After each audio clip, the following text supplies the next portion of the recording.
Meron akong dalawang ate na talaga namang matatalino at nagkakaroon sila ng award sa school. Best in ganyan, best in ganto, top 1 sa klase, top 2, top 3, mga ganon. Proud ako sa kanila dahil nagagawan nila yon. At samantalang ako, eto mukhang hampas lupa, puro bulakbol at hindi mo alam kung anong balak sa buhay. May mga time pa nga na sinasabi ng mga teacher ko sa akin na, ate mo ba si ano? Si ate mo ba si ganyan? Yes, ma'am. Ay, ang tatalino ng mga ate mo. Dapat ikaw din. Dapat gayahin mo sila. Okay, ma'am, I will try. Dahil sa mga naririnig ko na mga comment ng mga teacher ko sa akin, syempre hindi mo rin maiiwasan na i-compare ka sa ibang tao, di ba?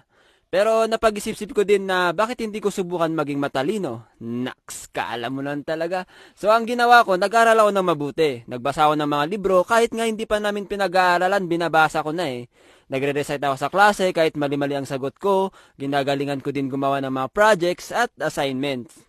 At nung nakikita ko na yung liwanag papasok sa mundo ng mga matatalinong tao, biglang may mga kamay na parabang pinipigilan ako.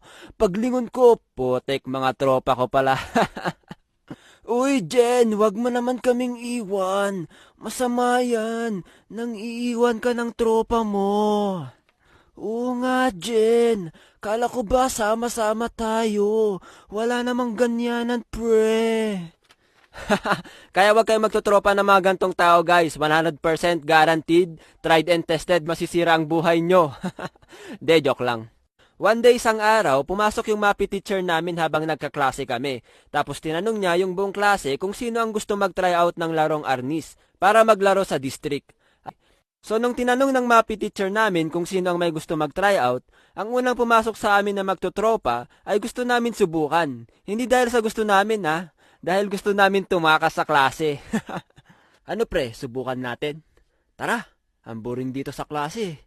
So nag-try out kami ng tropa ko at hindi namin in-expect na kukunin kami para maglaro sa district. Sabi pa ng MAPI teacher namin, 2 weeks na lang, laban nyo na kaya mag-training na kayo.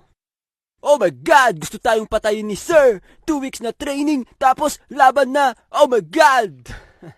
So sa 2 weeks na yon ay na-excuse kami sa klase, which is gustong gusto naman namin. Pero parusa ang kapalit guys dahil sa training tulad ng jogging, push-ups, sit-ups at kung ano-anong drills.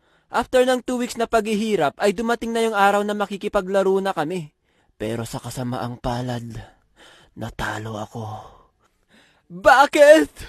Bakit? Bakit ako natalo? Saan ba ako nagkulang?